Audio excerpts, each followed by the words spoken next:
श्री राम राम रघुनंदन राम राम, श्री राम राम भरताग्रज राम राम, श्री राम राम रणकर्कश राम राम, श्री राम राम शरणं भव राम राम। मनोजवं मारुततुल्यवेगं जितेन्द्रियं बुद्धिमतां वरिष्ठं, वातात्मजं वानरयूथमुख्यं, श्रीरामदूतं शरणं प्रपद्ये। नीलाम्बुजश्यामलकोमलाङ्गं सीतासमारोपितवामभागं, पाणौ महासायकचारुचापं, नमामि रामं रघुवंशनाथं, नमामि रामं रघुवंशनाथम्।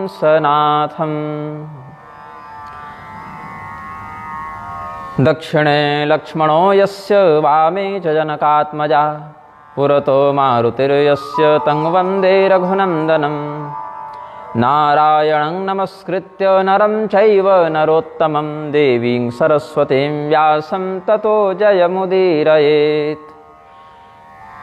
नमस्तुभ्यं भगवते वासुदेवाय धीमहि, प्रद्युम्नाय अनिरुद्धाय नमः संकर्षणाय च। बाह्यान्तरकला मध्ये भाण्डब्रह्माण्डचारिणे, विश्वदां त्रिगुणातीतां वन्दे निग्रहकारिणीम्। आनन्दकानने ह्यस्मिन् जङ्गमस्तुलसीतरुः, कवितामञ्जरी शाखा रामभ्रमरभूषिता। प्रेम से बोलिए आनंद कंद भगवान की जय, श्री सीतारामचंद्र भगवान की जय, उमापति महादेव की जय, श्री हनुमान जी महाराज की जय, श्री गोस्वामी तुलसीदास महाराज की जय। गुर अनुराग भरत पर देखी, राम हृदय आनंद बिसेखी। भरत ही धर्म धुरंधर जाने, निज सेवक तन मान सबाने। बोले गुर आयस अनुकूला, बचन मंजु मृदु मंगल मूला। नाथ सपथ पेतु चरण दोहाई, भयउ न भुवन भरत सम भाई। रामं मुनिवरश्चाह भरताभ्यर्थनं शृणु, लोकवेदमतं बुद्ध्वा राम कार्यं पुनः कुरु। महर्षि वशिष्ठ ने श्री रामचंद्र जी से कहा है कि आप एक बार भरत जी की बात सुन लीजिए, इनके भाव से आप अवगत हो जाएं। ऐसे तो आप सर्वज्ञ हैं, लेकिन नियम के अनुसार, रीति के अनुसार आप एक बार भरत जी के हृदय के भाव को उन्हीं के मुख से सुन लीजिए। फिर जो आवश्यक होगा, राम कार्य, राम काज, जिस प्रकार के योजना से चलना है, आप उस प्रकार का हमें वेद सम्मत, सज्जनों के द्वारा समर्थित और लौकिक दृष्टि से भी जो सबके अनुकूल हो, ऐसा निर्णय बताइएगा। तो गुरु जी का जब प्रेम भगवान ने भरत जी के ऊपर देखा तो उनको बहुत आनंद आया कि गुरु जी का प्रेम तो अगर शिष्य पर हो जाए तो शिष्य कभी नीचे नहीं गिरेगा। और गुरु वशिष्ठ जैसे समर्थ गुरु का इतना अनुग्रह भरत पर है कि भरत की ओर से स्वयं हमारे पास पैरवी कर रहे हैं गुरु जी, तो भरत जी अवश्य ही सौभाग्यशाली हैं, ऐसा समझना चाहिए, जिनके ऊपर समस्त सुहृदों का, समस्त साधुजनों का अनुग्रह है। अपने सेवक हैं, भगवान के सेवक हैं, मन कर्म वचन हर प्रकार से भगवान के अनुकूल रहते हैं और धर्म धुरंधर हैं भरत जी। भरते मुनिनाथस्य प्रेमं दृष्ट्वा रघुत्तमः, चकार भरत श्लाघां लीला नरवपुर हरिः। भगवान जो लीला मानुष हैं, लीलावश जो मनुष्य का रूप धारण करके आए हैं, जब देखे कि भरत के ऊपर मुनिनाथ मुनिराज वशिष्ठ जी का अद्भुत प्रेम है, उनकी अद्भुत कृपा है, तो भगवान को भी बड़ा हर्ष हुआ, आनंद हुआ। और उन्होंने कहा कि हे गुरुदेव, आपकी कसम खाकर मैं कहता हूँ, अपने पिताजी के चरणों की सौगंध खाकर कहता हूँ कि भरत के समान दूसरा भाई संसार में नहीं मिलेगा। जो अपने गुरु जी के चरण कमलों के अनुरागी हैं, अनुगामी हैं, उनसे प्रेम करते हैं, उनका अनुसरण करते हैं। संसार और वेद दोनों के मत में ऐसे लोग बड़े धन्य हैं, सौभाग्यशाली हैं। और उस पर फिर आप जिस पर कृपा कर दें उसका भाग्य कौन बखान सकता है। भरत की जो स्थिति है वो वैसे ही सौभाग्यशाली व्यक्ति के समान है। आपकी कृपा से भरत का महत्व बहुत बढ़ गया है। कोमलम वचनम रामो ब्रवीण मुनिवरम तदा भरतेन समो भ्राता नाथनो दृश्यते क्वचित गुरु भक्ति विशिष्टस्य भाग्यम किं वर्णयाम्यहम यस्य भक्त्या भवान प्रेतो धन्यस्सोत्र न संशयः। जिसकी भक्ति से आप इतने प्रसन्न हो गए प्रभु, उसकी भक्ति का क्या हम वर्णन करें। लेकिन अगर मैं भरत की बड़ाई इस प्रकार से उसके मुंह पर करूं तो थोड़ा संकोच का विषय हो जाता है दोनों के लिए, क्योंकि पीठ पीछे प्रशंसा करने में सज्जनों को आनंद आता है, लेकिन मुख पर प्रशंसा करने से सुनने वाले और बोलने वाले दोनों को थोड़ा संकोच होता है।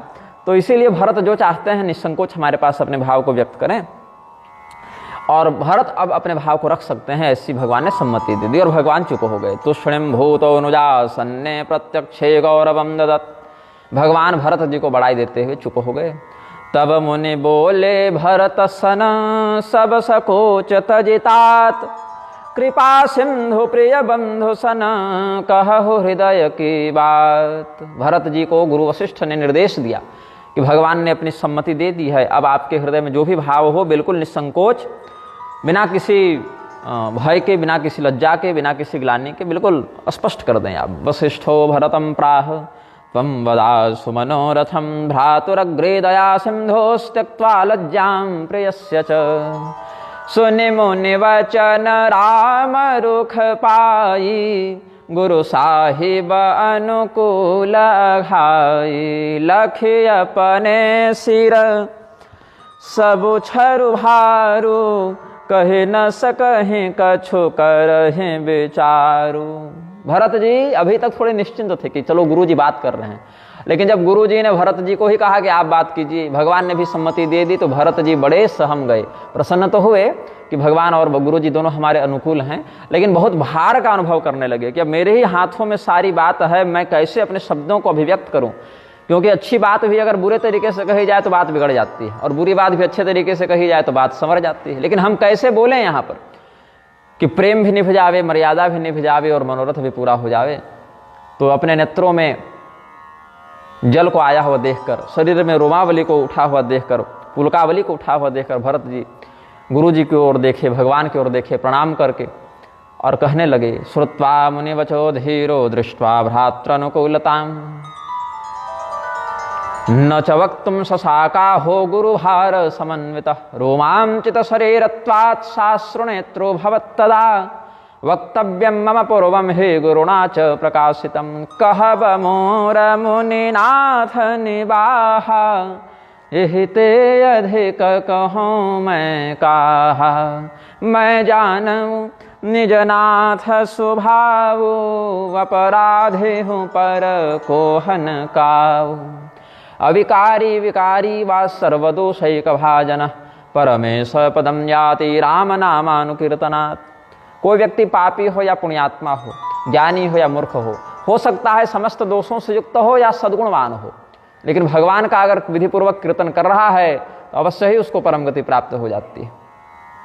तो हे प्रभु, आपके पास तो गुरु जी ने सारी बात कह ही दी, और आप तो अपराधी पर भी क्रोध नहीं करते, तो फिर मैं तो आपका बालक हुआ, आपका सेवक हुआ, आपका छोटा भाई हुआ, मुझ पर तो आपकी सदैव कृपा रही है। और कभी खेल खेल में भी मैंने आपको अपने प्रति अप्रसन्न नहीं देखा, हंसी मजाक खेल कूद में भी मैंने कभी ऐसा नहीं देखा कि आप मुझ पर रुष्ट हों। तो आपकी मुझ पर विशेष कृपा है बचपन से, और बचपन से मैंने आपका साथ कभी नहीं छोड़ा। आपने भी मेरे विरुद्ध कोई कार्य नहीं किया। हम लोग दोनों का स्वभाव एक दूसरे के बिल्कुल अनुकूल रहा है। तो कृतवान स विप्रियन्न में प्रतिकूलन न च ते मया कृतम। न आपने कभी मेरे विरुद्ध कोई कार्य किया, सोचा भी नहीं कि भरत का अहित हो जाए, या मैंने भी मन से भी कभी आपके विरुद्ध कोई कार्य नहीं किया है।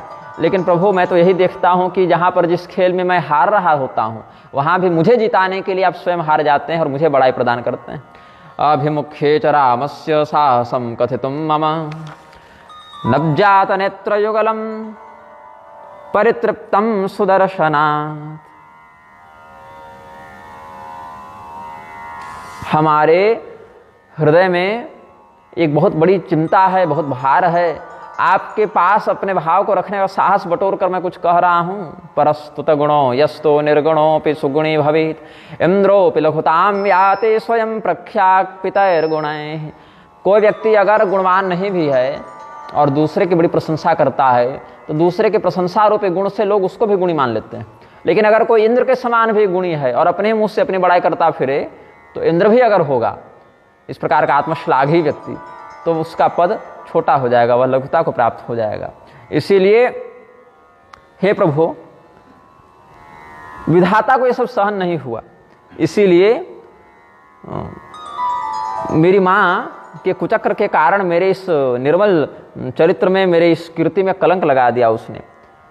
विधे न सके वो सहे मोर दुलारा, नीच बीचु जननी में सपारा। यह वो कहत मोहि आजु न शोभा, आपने समझो साधु सुचि को भा। हर व्यक्ति अपने आप को पवित्र, विद्वान, चरित्रवान, बुद्धिमान, सज्जन ही मानता है। जो व्यक्ति दूसरे की सज्जनता को परख ले, दूसरे की अच्छाई को परख ले, वास्तविक साधु तो वही है।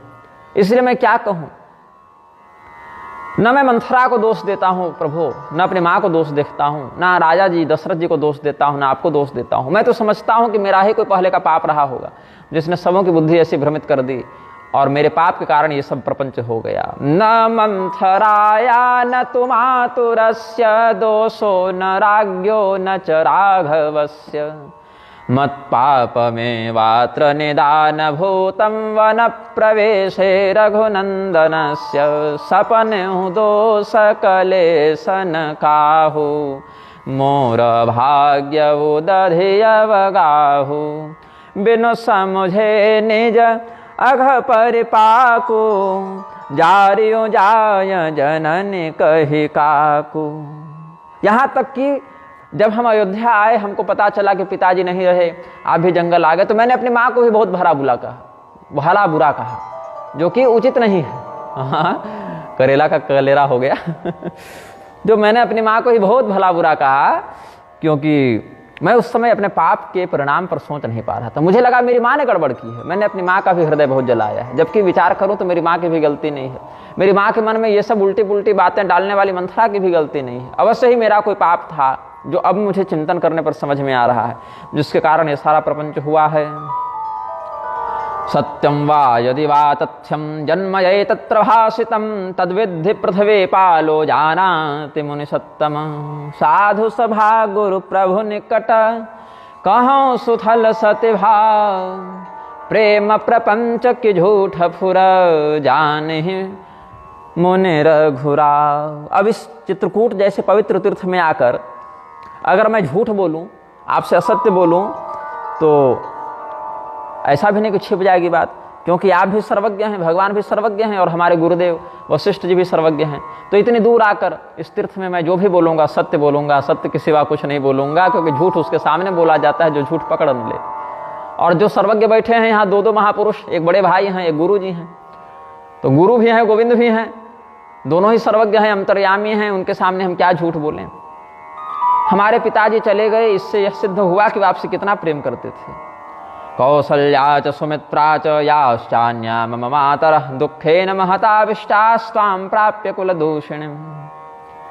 अपनी माता के प्रति यह चिंतन था भरत जी का पहले कि कौशल्या, सुमित्रा और भी अन्य जो मेरी माताएं हैं, वो सब इस कैकेयी के कारण, इस कैकेयी की दुर्बुद्धि के कारण इतने बड़े कष्ट में पड़ गईं, और इनके कष्ट के कारण पूरा अयोध्या नगर ही कष्ट में पड़ गया, क्योंकि भगवान को इतने घनघोर जंगल में वल्कल वस्त्र धारण करके आना पड़ा है। सहिराज सुतः पुत्र चीरवासा महावनम, दंडकान सह वैदेह्या लक्ष्मणानुचरो गतः। भगवान जो है लक्ष्मण जी के साथ जंगल आ गए। इतने कठोर जंगल में भगवान कैसे अकेले रहेंगे, कैसे वल्कल वस्त्रों को धारण करके जीवन निर्वाह करेंगे, जाड़ा गर्मी बरसात सब मुनियों के समान कैसे बिताएंगे। और ये देखिए, इस घटना को सुनकर भी मैं जीवित रह गया। पदभ्यामत्र समायातः शवामि शिवपादयो। हम शिव जी की शपथ खाकर कहते हैं कि मुझे जीवित रहने की इच्छा नहीं थी, लेकिन मेरा हृदय इतना कठोर है कि यह जानकर कि मेरे प्रभु पैदल ही जंगल को आ गए, इस प्रकार से कष्ट सह रहे हैं, फिर भी हम मरे नहीं। बिनो पानहिन पया देहि पाए, शंकर साखे रहे वे ही घाये।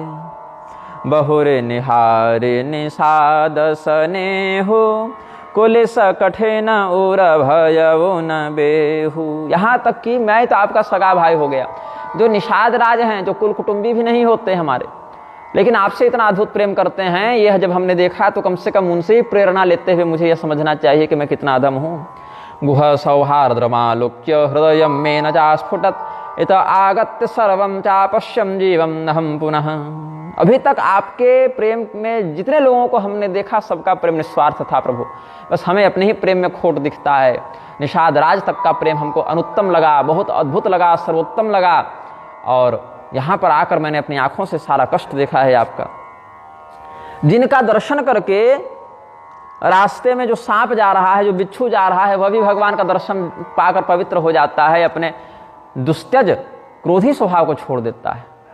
और मेरे जैसा व्यक्ति जो है आपको भगवती सीता को, लक्ष्मण जी को अपना शत्रु मान रहा है। शत्रु मान रहा है से तात्पर्य है कि भरत जी कारण भगवान जंगल आए, ऐसा भरत जी मानकर अपने आप को भगवान का शत्रु सिद्ध कर रहे हैं। तो जिनका दर्शन पाकर सांप भी जहर उगलना छोड़ दे, बिच्छू भी डंक मारना छोड़ दे, ऐसे कृपालु प्रभु के प्रति हमारा यह दुर्भाव है तो बताइए। और फिर भी हम जीवित हैं तो विधाता हर प्रकार से मेरे प्रतिकूल हो गया है, वह मुझे बहुत दुख देने वाला है। सभायाम भरतः श्रीमान विललापाति दुःखितः, गच्छं तं पथि यन्नागा दृष्ट्वैवार्जवमागता, सो प्रियो यस्य जगते दुःखभाक् स कथन्नहि। ते रघुनंदन लखन सिय अनहित लागे जाहि, तासु तनयत जि दुसह दुख दैव सहावै काहि। केवल केकई का पुत्र ही इस प्रकार की दुर्बुद्धि रख सकता है। सुनियति बेकल भरत बरबानी, आरति प्रेति विनय नयसानी, शोक मगन सब सभा खंभारू, मनहु कमल बन परवु तुषारू। याज्ञवल्क्य मुनि क्या बताएं भरद्वाज जी को। आरति प्रेति प्रार्थना नीति मिश्राम, भरत जी की ये जो वाणी है उसमें क्या क्या है। आरति प्रीति विनय नयसानी, भगवान के प्रति आर्त भाव है, दुख व्यक्त कर रहे हैं, प्रेम भी व्यक्त कर रहे हैं, विनम्रता भी व्यक्त कर रहे हैं, और समस्त लोगों के लिए हितकारिणी नीति का भी प्रयोग करके बोल रहे हैं। आरति प्रेति प्रार्थना नीति मिश्राम, वाणीं श्रुत्वा कैकेयी नंदनस्य, सर्वे सभ्याः शोक सिंधौ निमग्ना, पद्मारण्ये प्रापत तद्वै तुषारः। जिस प्रकार से कमल पूरे सरोवर में खिले हों, कमल का जंगल हो मान लो, और वहाँ पर बर्फबारी हो जाए, हिमपात हो जाए, तो सारे कमल कुम्हला जाते हैं, मूर्छित हो जाते हैं, मलिन हो जाते हैं। वैसे भरत जी के इन वचनों से शोक के कारण समस्त जन समुदाय, सभा के मध्य में स्थित लोग उसी प्रकार से कष्ट का अनुभव करने लगे। फिर जो वशिष्ठ जी थे वो देखे कि भरत जी बहुत भावुक हो गए हैं, बहुत ज़्यादा व्यथित हो गए हैं अपनी बात को कहते कहते, तो ज्ञान को प्रबुद्ध करने के लिए विविध कथाओं का स्मरण करवाया। नाना विधाम मुनिर्ज्ञाने प्रोच्य पौराणिकीं कथां, प्रबोधन कृतवान राजन भरतस्य महात्मनः, कहे अनेक विधि कथा पुरानी, भरत प्रबोधकेन मुनि ज्ञानी। बोले उचित बचन रघुनंदो, दिनकर कुल खैरव बन चंदू। भगवान श्री रामचंद्र जी देखे कि भरत बहुत व्यथित हो गए हैं, तो जिस प्रकार से कुमुद चंद्रमा को देखकर प्रफुल्लित हो जाता है, विकसित हो जाता है, वैसे भगवान अपने वंश को विकसित करने वाले रामचंद्र हैं। भरत जी के प्रति बहुत सुलझा हुआ वाक्य प्रस्तुत किया है राम जी ने कि हे भरत, तुम अपने मन में किसी बात की ग्लानि मत करो, तुम्हारा कोई दोष नहीं है। मैं तो कहता हूँ किसी का कोई दोष नहीं है। ईश्वर के अधीन संपूर्ण समाज है, संपूर्ण काल हैं, संपूर्ण लोक हैं, और तुम्हारे जैसे सज्जन, तुम्हारे जैसे धर्मात्मा का जो स्तर है, समस्त पुण्यात्मा जन तुमसे नीचे आते हैं भरत। तुम्हारा जो शील है, तुम्हारा जो विवेक है, तुम्हारा जो त्याग है, तुम्हारा जो संयम है, तुम्हारा जो प्रेम है, वो इतना ऊपर है कि बाकी संपूर्ण लोग उसके नीचे आ जाते हैं। हृदय में अगर कोई विचार करे कि भरत जी बड़े दुष्ट हैं, भरत जी बड़े कुटिल हैं, तो यह जान लो कि यह लोक भी उसका नष्ट हो जाता है और परलोक भी नष्ट हो जाता है। और माता कैकेयी के विषय में भी मेरा यही चिंतन है। माता कैकेयी को जो लोग दोष देते हैं, दोष देहि जन नहीं जड़ते, जिन्ह सा गुरु साधु सभा नहीं से। वो माता कैकेयी को जो दोष देते हैं, ऐसे लोग भी वही हैं जिन्होंने कभी गुरु जी की सेवा नहीं की, जिन्होंने कभी साधुओं की संगति नहीं की। क्योंकि अगर गुरु जी की सेवा करते, साधुओं की संगति करते, तो सत्संग के परिणाम से उनको काल कर्म गति का बोध होता, और काल कर्म गति का नियमता कौन है इसका बोध होता, और तब जानते कि माता कैकेयी भी तत्व दृष्टि से विचार करें तो इसमें दोषी नहीं है, दोषिणी नहीं है। मिट हैं पाप प्रपंच सब अखिल अमंगल भार, लोक सुज सुपर लोक हित सुख सुमिरत नाम तुम्हार। यह जान लो कि मैं बहुत सत्य सत्य और बहुत स्पष्ट कह रहा हूँ कि संसार का हर पाप प्रपंच अज्ञान अमंगल सब तुम्हारा नाम लेने से नष्ट हो जाते हैं भरत। इसलिए तुम अपने हृदय में चिंता मत करो। जो व्यक्ति किसी से प्रेम करता है वो भी छिपा नहीं पाता, वो उसके व्यवहार से दिख जाता है। जो व्यक्ति किसी से वैर करता है वो भी नहीं छिपता, वो भी सामने व्यवहार से दिख जाता है। अगर कोई बहुत अच्छा अभिनेता हो, अभिनय करके अपने प्रेम या वैर को छिपा भी ले तो भी अस्थायी रूप से नहीं छिपा पाता। अवसर पाकर वह प्रेम और वह वैर दोनों अपने आप को प्रकट कर देता है। इसीलिए मन में कोई चिंता मत करो। मैं सत्य सत्य शिव जी को मतलब साक्षी मानकर यह कहता हूँ कि इस पृथ्वी में जो धर्म स्थित है वो तुम्हारे ही कारण स्थित है। पुनः प्राह रघु श्रेष्ठो भरतम भ्रातृवत्सलम ग्लानिम कुरुत्वम मातात ज्ञात्वा जीवगतिम हरे अधीनाम त्रिषु लोकेषु पुण्यश्लोकोत्तमाग्रणिः त्वन्नाम स्मरणात् सद्यः सर्वं मंहो विनश्यति। जननेन्दुषयं त्यम्ये अबुधा अशुभाशया त्वं धराधारकस्तात् प्रेममूर्तिस्त्वमेव कौ मां त्यक्त्वा रक्षितं सत्यं राज्ञा परिहृता तनुः। हे भरत,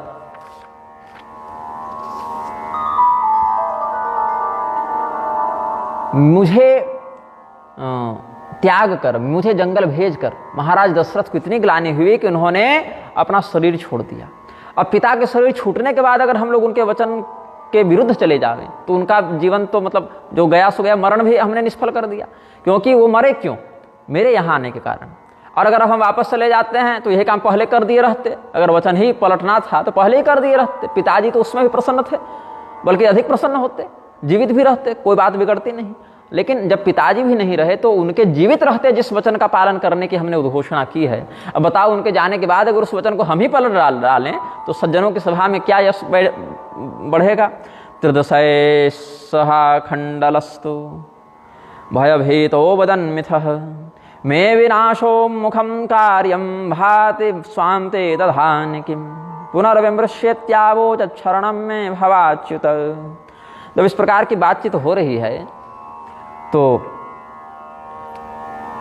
भगवान के और भरत जी के मध्य जो संवाद हो रहा है उसको देखकर देवताओं को बड़ी चिंता हो गई। देवताओं के राजा इंद्र बड़े भयभीत होकर कहे कि अब भरत जी और राम जी जो आपस में बात कर रहे हैं इसमें बहुत बड़ी संभावना हो सकती है कि हम तो और बहुत लंबा कष्ट भोगने वाले हैं। ये रावण भी मरेगा नहीं जल्दी। भगवान कहीं अगर अयोध्या चल गए तो, क्योंकि कह चुके हैं मनु प्रसन्न करे सकुच तजे कहूँ करऊँ सोई आज सत्य संध रघुबर वचन सुनिभा सुखी समाज। भरत, संकोच छोड़कर तुम कहो, जो तुम्हारे मन में है सो कह डालो। ये सब कौन किसका विरोधी है, कौन किसका मित्र है, वो सब बात भूल जाओ। हाँ, ये अवश्य है, मैंने अपना पक्ष रख दिया कि पिताजी के जाने के बाद उनके वचन को मिटाने में मुझे बहुत कष्ट हो रहा है, मुझे सोच हो रहा है, लेकिन फिर भी तुम बोलो, तुम जो कहोगे वो हम करेंगे। ऐसा जब भगवान ने कह दिया तो सभी देवताओं को बड़ी चिंता हो गई कि भगवान तो भक्ति के वश में हैं। एक तो बहुत चिंता हुई थी कि हिरण्यकशिपु हम लोग को मारता पीटता था तो भक्त प्रहलाद के माध्यम से भगवान प्रकट हुए, तो एक बार तो भक्त के कारण हमारा दुख दूर हुआ। अब यही भक्त कहीं हमारे दुख के वृद्धि में कारण न बन जावे। भक्त ने भगवान को बुलाया है तो नृसिंह रूप में खंभा फाड़ कर आ गए, और जब भगवान आए तो मध्य सभायाम न मृगम न मानुषम। भगवान सभा में जब आए तो न मनुष्य थे न पशु थे, वो तो नृसिंह रूप में आए, मिश्रित रूप में आए, अद्भुत रूप में आए, और यहाँ पर भगवान तो बिल्कुल ही मनुष्य रूप में है। तो सिंह को प्रेम से वशीभूत करना कठिन होता है, सिंह के रूप में जो है उसको तो वशीभूत करना कठिन होता है, लेकिन जो मनुष्य के ही रूप में है उसको तो और सरलता से वशीभूत किया जा सकता है। तो भरत जैसे भक्त कहीं अपनी भक्ति के वश में भगवान को करके वापस ले गए, तब तो हमारा बना बनाया काज बिगड़ जाएगा। तो गुरु जी से कहा, गुरुदेव कुछ कीजिए। तो गुरुदेव ने कहा कि देखो, भगवान के भक्त के ही हाथ में सब है, इसीलिए अब भगवान के ही भक्त की शरण में रहो। अब सुर काज भरत के हाथा, अब समस्त देवताओं का कार्य जो है भरत जी के नियंत्रण में है। आन उपायन देखिय देवा, मानत राम सुसेवक सेवा, हे सपेम सुमिरहु सब भरतहि, निज गुणशील राम बस करतहि। भगवान को अपने प्रेम से अपने वश में करने वाले भरत जी के ही सब शरण में रहो। भरत जी के प्रति निश्चल भाव से अपने प्रणति का निवेदन करो, अपने भाव का निवेदन करो, तो वही सब काम बनाएंगे। सुनि सुर मत सुर गहे कहयो भल, नहीं, सुनि सुर मत सुर गुर कहे भल तुम्हार बड़ भाग, सकल सुमंगल मूल जग भरत चरण अनुराग। देवगुरु बृहस्पति ने कहा, अभी जाकर तुम लोगों ने सही बात कही है कि भरत जी की शरण में रहो। इतने समय से तो भरत जी के विरुद्ध जाकर षड्यंत्र करने की तुम लोग योजना बना रहे थे, लेकिन अभी जो तुम लोगों ने बात कही वो बात तुम्हारे हित की है, तुम्हारे कल्याण की है। भगवान श्री रामचंद्र जी की शरण में रहने वाला जो सेवक है वो तो सैकड़ों कामधेनु के समान है। कामधेनु तो एक है संसार में, लेकिन भगवान का भक्त तो अकेला ही सैकड़ों कामधेनुओं के समान अभिष्ट पूर्ण करने वाला है।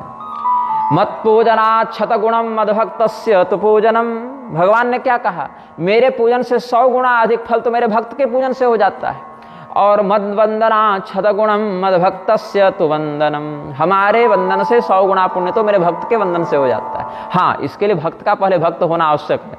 ये नहीं कि स्वयं ही तिलक लगा लिए और धोती पहन लिए और राम राम 2-4 बार करके बहुत चेला बटोर लिए तो हम भक्त हो गए, ऐसा नहीं। भक्त के जो लक्षण भगवान ने बताए हैं, वाग्गद्गदा द्रवते यस्य चित्तम रुदत्यभेक्षणं हसते क्वचिच्च, विलज्य उदगायति नृत्यते च, मदभक्ति युक्तो भुवनम पुनाति। भगवान का नाम स्मरण करने से जिसकी वाणी गदगद हो जाए, रा बोले तो म ना निकले, कृष्ण बोले तो क्री में क्री तो बोले ऋष्ण ना निकल पाए, मतलब मंत्रार्थ में ही जिसका अवरुद्ध हो जाए गला, नेत्रों से जल की धारा बहने लगे।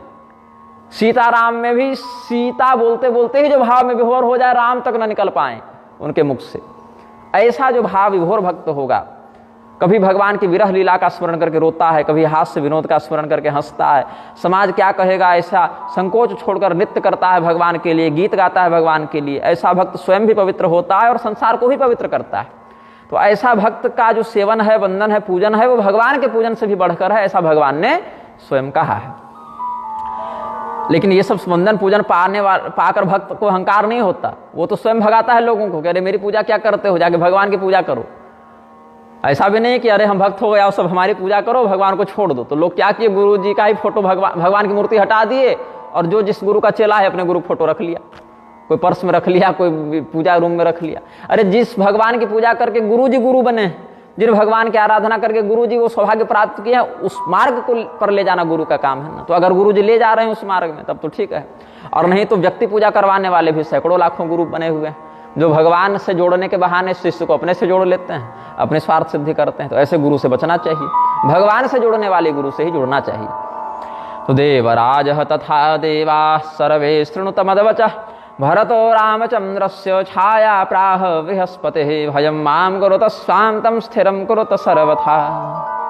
भरत जी श्री रामचंद्र जी की छाया हैं, उनके अनुकूल रहते हैं। भगवान अगर हृदय से यही चाहते हैं कि वो न जावें तो भरत जी नहीं ले जाएंगे, और अगर भगवान ही जाना चाह लें तो हम लोग कर भी ऐसे क्या सकते हैं। इसीलिए भरत जी की शरण में रहो, भय मत करो, भगवान का भजन करो। भरतः स्वहृदये दिव्यं विचारं कृतवान् मुदा, रामाज्ञा सर्वथा मान्या ब्रह्म विष्णु शिवादिभिः।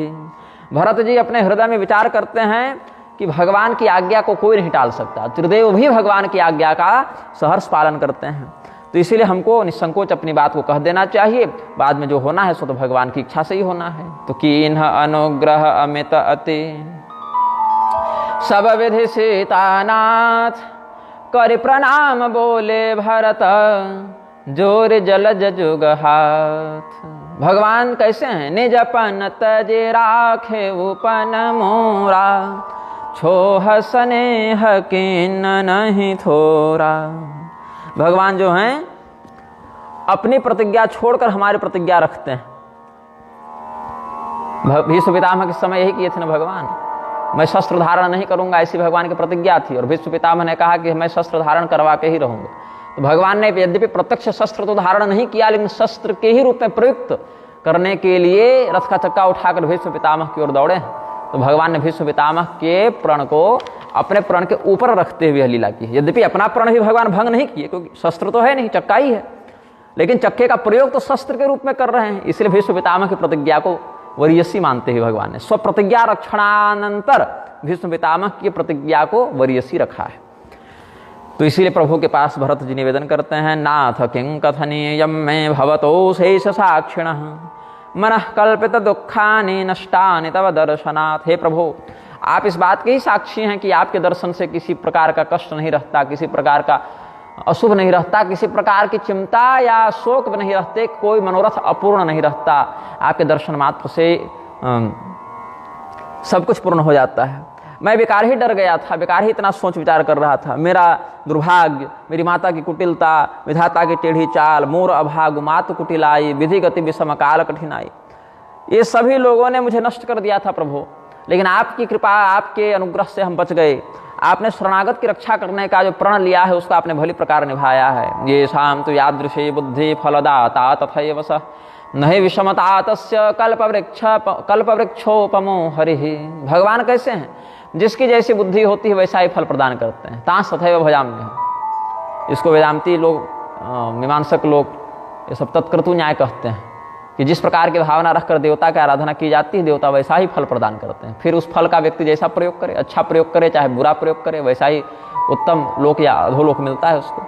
तो इसीलिए गुरुदेव भगवान, अब मैं आपके समक्ष अपने भाव को कल्पवृक्ष हैं आप ऐसा समझकर व्यक्त करता हूँ। मेरे मन में अब कोई क्षोभ नहीं है, कोई संदेह नहीं है।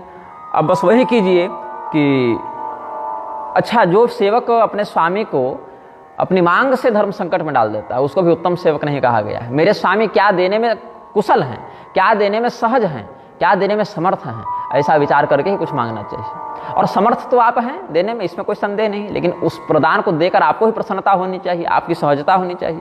इसलिए प्रभु सर्वथा श्री गुरो स्नेहं विलोक्य स्वामिनस्तथा नष्टाग्लानिर्न संदेहः करुणाकर सांप्रतं कर्तव्यं भवता येन ममाभीष्टं भवेत् प्रभो चिंते चित्ते चिंता प्राणहरा नैव स्यात् कौशलेश्वर। कुछ ऐसी कृपा कीजिए प्रभु कि मेरे हृदय में पुनः इस विषय को लेकर संताप न रहे, इस विषय को लेकर क्षोभ न रहे। क्योंकि जो सेवक अपने स्वामी को ही धर्म संकट में डाल देता है उसको सज्जन अच्छा सेवक नहीं कहते। हमारा स्वार्थ और हमारा परमार्थ दोनों इसी में निहित है कि हम आपकी आज्ञा का पालन करें। तो आप मेरी विनती सुन लीजिए, फिर जैसा आपको उचित लगेगा वैसा कहिएगा। सानुज पठई है मोहि बना कीजिए सब ही सनाथ, न तरु फेर यही बंधु दुबू नाथ चलो मैं साथ। प्रभु आपके पास मैं 3 बातों का निवेदन करता हूँ। पहला विकल्प यह है कि आप लक्ष्मण और सीता जी अयोध्या वापस आ जाइए और आपके बदले हम और शत्रुघ्न जंगल में रहते हैं। और यदि आप ये कहें कि नहीं नहीं ऐसा नहीं है, हम तो जंगल में ही रहेंगे, तो प्रभु ऐसा करते हैं कि पहला तो ये निवेदन है कि आप वापस लौट जाइए। पहला विकल्प यह रहा कि हम सब वापस लौट जाएं, आप लक्ष्मण जी सीता जी वापस लौट जाएं, पहला विकल्प। और यदि आप कहेंगे कि नहीं, एक वचन और एक वचन पूरा करने के चक्कर में दूसरा वचन तोड़ना पड़ रहा है, दूसरे पूरा करने के चक्कर में पहला तोड़ना पड़ रहा है, तो ऐसा मत करो, जो जैसी व्यवस्था वैसे ही रहो, तुम राज्य करो हम जंगल में रहेंगे, अगर ऐसा करना चाहते हैं तो 2 भाई अगर जंगल में ही रहें और 2 भाई राज्य में रहें, अगर ऐसा ही नियम आपको रखना है तो आप दोनों भाई लक्ष्मण और श्री राम जी वो अयोध्या में रहें और हम और शत्रुघ्न जंगल में रहें। तो पहला विकल्प क्या है भरत जी के पास कि सभी भाई घर में ही रहें, जैसा पहले थे वैसा रहें, कोई बात न बिगड़े, वो वरदान वाला साला प्रपंच ही निरस्त कर दिया जाए। दूसरा विकल्प है कि अगर वरदान वाली बात रखनी है तो 2 पुत्र राज्य में रहें, 2 पुत्र जंगल में रहें, तो आप और लक्ष्मण राज्य में रहें, हम और शत्रुघ्न जंगल में रहेंगे। और इससे भी कठिन यदि आपको यही मानना है कि नहीं मैं ही जंगल में रहूंगा, तो प्रभु ऐसा कर दीजिए कि शत्रुघ्न और लक्ष्मण को घर भेज दीजिए और लक्ष्मण के बदले हमको रख लीजिए साथ में, इसमें तो किसी प्रकार की आपत्ति नहीं होनी चाहिए।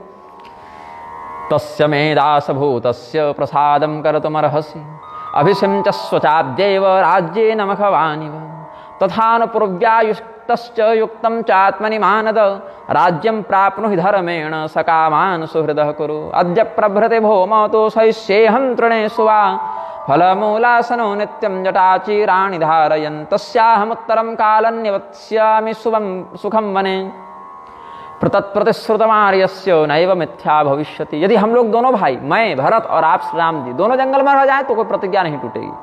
वसंतम भ्रातुरर्थाय शत्रुघ्नो मानुवत्स्यति, और मैं तो कहूँगा कि मैं और शत्रुघ्न रह जाते हैं जंगल में, आप दोनों घर जाइए।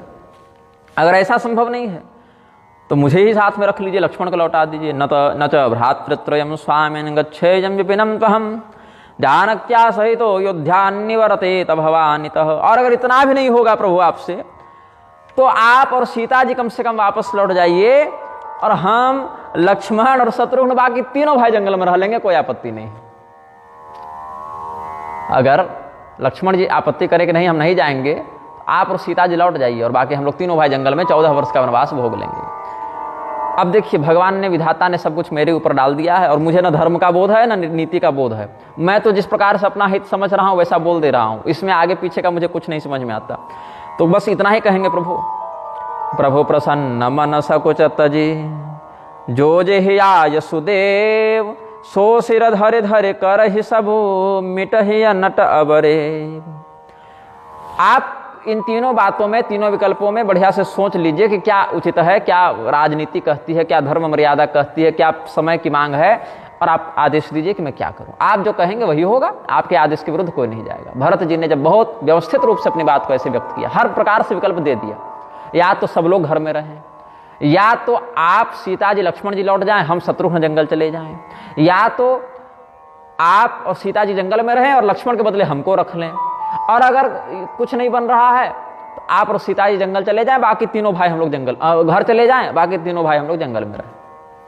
तो हर प्रकार से, मतलब आपको जंगल में नहीं रहना है, और यदि आपको रहना है तो मेरे साथ ही रहना है। तो कुल मिला के बात यहीं पर निश्चित हो गई। तो भरत जी ने 3-4 विकल्प दिए भगवान के पास हर दृष्टिकोण से, और भगवान ने कुछ भी नहीं माना। भगवान ने अपना एक 5वां, जैसे अमेरिका के संविधान में एक संशोधन किया है ना, आई वोक फॉर द 5th कहता है जब जेल में जाता है, तो मतलब मैं अपने विषय को केवल कोर्ट में ही कहूंगा, पुलिस के सामने कुछ नहीं कहूंगा, क्योंकि मेरे द्वारा दिया गया वक्तव्य मेरे विरुद्ध प्रयुक्त हो सकता है रिपोर्ट में। तो भरत जी के 4 विकल्पों के अतिरिक्त भगवान ने एक 5वां विकल्प दे रखा है यहाँ पर। पापिनाम हमेवाग्र्यो दयालूनाम त्वमग्रणहि दयनीयो मदन्योस्ति तव कोत्र जगत्रये। प्रभु आप दीन बंधु हैं, दीन वत्सल हैं, दीनानाथ हैं, और आप जब दीनों पर कृपा करते हैं प्रभु, तो मैं सबसे बड़ा वाला दीन हूं। संसार के सभी दीनों में सबसे बड़ा दीन हम हैं, इसीलिए पहले आपको मेरे ऊपर कृपा करनी चाहिए। दयनीयस्तवनाथ दुर्लभ, यामुनाचार्य जी कहते हैं कि प्रभु आपको सब सुलभ है, दीन भक्त आपको दुर्लभ है, इसीलिए दीन भक्त के लिए आप बाकी सब छोड़कर उसके पीछे पीछे आते हैं। शरणागत भक्त जो दीनता का प्रदर्शन करे, दैन्य भाव की सीमा पर स्थित, पराकाष्ठा पर स्थित भक्त आपको भी दुर्लभ है, आपको जल्दी नहीं मिलता। कितने लोग भगवान के प्रति परम शरणागति से दीन भाव का प्रदर्शन करते हैं? नहीं करते ना। तो भगवान से अकेला कोई नहीं है। भगवान एक तो अद्वितीय हैं, इसीलिए भी अकेले हैं, और भगवान से अधिक अकेलापन किसी के पास नहीं है, क्योंकि भगवान जिसको अपना सर्वस्व देना चाहते हैं वो भी भगवान का भजन नहीं करना चाहता। माया का ऐसा आवरण है, और एक बार जब कोई भगवान से प्रेम करता है तो भगवान उससे इतना बंध जाते हैं कि अगर वो कभी वो गलत भी करता है तो भगवान उसका उद्धार करने के लिए स्वयं तत्पर हो जाते हैं। चाहे वो उसको माया के माध्यम से ज्ञान दिला दें, चाहे सत्संगति के माध्यम से दिला दें, चाहे थोड़ा कष्ट देकर उसको उबार लें, लेकिन उसका साथ नहीं छोड़ते हैं, उसको मतलब उपेक्षा उसकी नहीं करते हैं। चाहे थप्पड़ मार के हो, चाहे ऑपरेशन करके हो, चाहे लड्डू खिला के हो, लेकिन उसका उद्धार करके रहेंगे। देवर्षि नारद को विश्वमोहिनी प्रसंग में फंसाया भगवान ने, परिणाम क्या हुआ? देवर्षि नारद के मन में जो अहंकार था, काम क्रोध पर विजय प्राप्त करने का, वो चला गया। थोड़ा सा तरीका भगवान कटपटा हो जाता है कई बार, लेकिन परिणाम मंगलमय ही होता है। तो भरत जी के वचनों को सुनकर, भरत जी की दीनता को देखकर, भरत जी के शरणागत भाव को देखकर देवता बड़े आनंदित हुए कि चलो कम से कम भरत जी ने इतना कहा कि राम जी के आदेश का हम अनुसरण करेंगे, उसमें कोई बहसबाजी नहीं होगी। तो देवता फूल बरसाकर भगवान और भक्त की जय जयकार करने लगे। भरतस्य वच श्रुत्वा पुष्पाणे ववृषोऽसुराः तापसा हर्षिता दुखम प्रापुः साकेतवासिनः। अवधवासी दुख को प्राप्त हो गए, क्योंकि पता नहीं भगवान क्या कह दें। भरत जी के ऊपर तो आशा थी कि भरत जी भगवान को कहेंगे कि वापस चलिए, लेकिन भरत जी तो सारा विकल्प देने लगे, तो उसमें कोई भी विकल्प चुना जा सकता है। अगर कहीं भगवान ने ये कहा कि ठीक है भरत, बाकी लोग लौट जाएं और मैं तो नहीं जाऊंगा, और मैं नहीं जाऊंगा तो सीता भी नहीं जाएंगी, तो ऐसा करो लक्ष्मण के बदले तुम रह जाओ, तब तो अयोध्या वासियों को और दुख हो गया कि भरत जी भी जंगल में, राम जी भी जंगल में, एक को वापस लाने गए, दोनों जंगल में रह गए। तो देवता प्रसन्न हुए कि कोई वापस जाए चाहे आवे, एक्सपोर्ट इंपोर्ट चाहे कहीं जावे, लेकिन मेरा जो मूलधन है, जो हमारे राम जी हैं जिनका जंगल में रहना अनिवार्य है, वो तो जंगल में ही रहेंगे। भगवान सभी सभासदों को देखे कि इसके मन में क्या चल रहा है, गुरु जी क्या सोच रहे हैं, भरत क्या सोच रहे हैं, माताएं क्या सोच रही हैं। इसी समय अभी भगवान को निर्णय दें, इससे पहले एक घटना और घटित हुई, बड़ी सुंदर घटना है। किम चिन्नो वाच राजेन्द्रो रामचंद्र प्रतापवान दृष्ट्वा रामगतिं सभ्या सुसुचुर मनसि स्वके। भगवान सभा को देखकर सोच रहे हैं क्या बोलें, और सभा वाले भगवान को देखकर सोच रहे हैं कि क्या बोलेंगे। तो भगवान के मन में सभासदों के भाव को पकड़ने की वृत्ति है, और सभासद भगवान के मन की गति पकड़ना चाह रहे हैं। इसी समय वहां पर 2-4 दूत आए। ये दूत कहाँ से आए? ये मिथिला के दूत हैं। जनक दूत ते अवसर आये, मुनि वशिष्ठ सुनि बेगी बुलाये, करे प्रणाम तिन्ह राम निहारे, बेख देखि भे निपट दुखारे। ये जनक दूतों के आने की बात पुलस्त रामायण में है। तदा समागता दूता जनकस्य महात्मनः, श्रुत्वा जुहावतांस्तुरणं वसिष्ठो मुनिपुंगवः, प्रणम्य ददृशु रामं वेशं दृष्ट्वा अति दुःखिताः। जनक जी के दूतों ने आकर कहा, पहले तो दूत आए तो भगवान की सभा के आगे भी सैनिक थे खड़े, द्वारपाल थे, और यहीं दरबार लग गया। तो द्वारपालों को दूतों ने कहा कि प्रभु को जाकर निवेदन करो, गुरु जी को निवेदन करो कि हम लोग मिथिला नरेश जनक जी के दूत हैं। द्वारपालों ने आकर कहा, जो भी वहां पर कुछ होंगे अगल बगल सेवक, गुरु जी मिथिला से दूत आए। बोले जल्दी बुलाओ अंदर, जल्दी बुलाओ, बहुत सही समय पर आए हैं भाई, क्या संदेश है। तो आए, प्रणाम किया, गुरु जी को प्रणाम किया, भगवान को प्रणाम किया, सब यथायोग्य अभिवादन किया ऋषियों का। फिर भगवान की स्थिति देखकर बड़े दुखी हुए, भगवान के इस वेश को देखकर दुखी हुए, मुनिवेश को देखकर दुखी हुए, और बोले कि हमारे महाराज विदेहराज जनक ने आपके लिए एक संदेश भेजा है कि अब कुशल तो नहीं पूछेंगे आपसे, क्योंकि कुशल तो उसी दिन चली गई जिस दिन राजा दशरथ के निधन का समाचार मिला। जब तक राजा जी जीवित थे तब तक तो सब कुशल पूछने का मन भी करता था, अब ऐसी स्थिति में कुशल क्या पूछें। नाहित कौशल नाथ ते के साथ कुशल गए नाथ, मिथिला अवध विशेषते जग सब भयउ अनाथ। जब कुशल पूछी राजा जनक कैसे हैं, तो दूतों ने कहा राजा जनक क्या कहें, कुशल तो उसी दिन चली गई जिस दिन जनक जी दशरथ जी चले गए। पूरा संसार तो अनाथ हो ही गया, लेकिन अयोध्या और जनकपुर ये 2 विशेष करके अनाथ हो गए उस दिन। लेकिन अब आपके जैसे गुरुजनों का साथ है, आपकी कृपा है, तो कुछ कुशल हमारी होगी ऐसी आशा है। पप्रच्छ कुशलम राज्ञो विदेहस्य महामुने, दूता प्राहुर्भवत् प्रश्नो भवत् कुशल हेतुकः। तो जब हम लोग को यह समाचार प्राप्त हुआ था कि राजा दशरथ नहीं रहे, तो पूरे अयोध्या नगरी के स्वामी महाराज दशरथ भले अयोध्या के राजा थे, लेकिन उनका प्रभाव अयोध्या में जैसा था वैसा जनकपुर में भी था, ऐसा हम लोग मानते हैं। तो जनकपुर में भी वैसा ही शोक का बाहुल्य हो गया जैसा अयोध्या वासियों के लिए हो गया था। हमारे महाराज जनक वास्तव में विदेह हो गए उस दिन। मतलब एक तो ज्ञान दृष्टि से शरीर का अनुभव नहीं कर पाते थे, उस दिन इतने शोकाकुल हो गए कि देहाभिमान जो है उससे युक्त पुरुष ही शोकाकुल होता है, लेकिन हमारे महाराज देहाभिमान से रहित होने के बाद भी शोकाकुल हो गए। कौशलेश गतिं श्रुत्वा विदेह पुरवासिनः, विदेहा अभवन सर्वे विदेहश्चाति दुःखितः। फिर कारण पता चला कि क्यों ऐसा हुआ है, तो वरदान वाली बातें सामने आई, और यह सब पता चला कि श्री रामचंद्र जी जंगल चले गए हैं और भरत जी को राज्य मिला है, भरत जी भी राज्य नहीं लेना चाहते, ये सब बातें समझ में आई। बाद में राजा जनक ने पहले गुप्तचर भेजे अयोध्या में, पता करो कि वहाँ पर अंदर में राज परिवार में चल क्या रहा है, क्योंकि भरत जी भी तो दामाद ही हैं। भरत जी कोई बाहर के तो है नहीं कि जाकर लड़के मारपीट कर दें सबसे, जो चारों भाई हैं सब तो ये दामाद ही लगे ना यहाँ के। तो अंदर में चल क्या रहा है इसको जानने के लिए गुप्तचर भेजे, और गुप्तचरों ने आकर बताया कि भरत जी का प्रेम, भरत जी की उदारता, भरत जी का त्याग तो मतलब सर्वोत्तम सीमा पर है, उससे ऊपर कुछ नहीं हो सकता। तो जनक जी को बड़ा हर्ष हुआ। पता चला कि जनक जी जब सुने कि भरत जी जा रहे हैं चित्रकूट, तो जनक जी बोले अयोध्या जाने से अच्छा चित्रकूट ही चलो, सीधे वहीं मिलेंगे सब लोग एक साथ। ऐसे जनक जी आ रहे थे अयोध्या, लेकिन बोले अयोध्या जाएंगे तब तक ये लोग चित्रकूट की ओर निकल गए, तब तक हम भी चित्रकूट चले जाएं।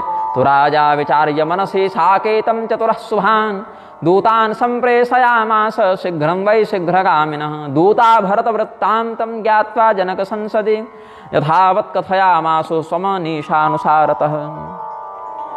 राजा जनक कहीं रुके नहीं हैं, बस जो चले हैं मिथिला से सीधे प्रयागराज में रुके हैं, मतलब रुकना कहीं नहीं है। अब भरत जी जब चित्रकूट के लिए चले तब जनक जी के दूत मिथिला में जाकर बताए, तो 1-2-3 दिन का अंतर पड़ गया, 3-4 दिन का अंतर पड़ गया। कम से कम 3 दिन की यात्रा तो थी अयोध्या से मिथिला, क्योंकि जब भगवान के विवाह का निमंत्रण देने आए थे तो 3 दिन की यात्रा करके आए थे। तो बहुत शीघ्रता से भी जनकपुर जाकर बताए होंगे, तो 3 दिन तो लगा होगा। तैयारी में 1 दिन और जोड़ लीजिए, तो 4 दिनों का अंतराल हुआ होगा। और इधर हम लोग बहुत सही चल रहे हैं, क्योंकि भरत जी जब चित्रकूट पहुंचे हैं, जिस दिन भगवान को पता चला कि पिताजी नहीं रहे, तो 1 दिन सूतक, 2 दिन मौन, तो 3 दिन का उधर विश्राम किए हैं। चौथे दिन ये सभा लगी है और चौथे दिन राजा जनक उधर 3 दिन का दूतों का अंतराल मानकर इधर पहुंच गए हैं। बहुत सटीक दिनों का व्यवस्थापन चल रहा है।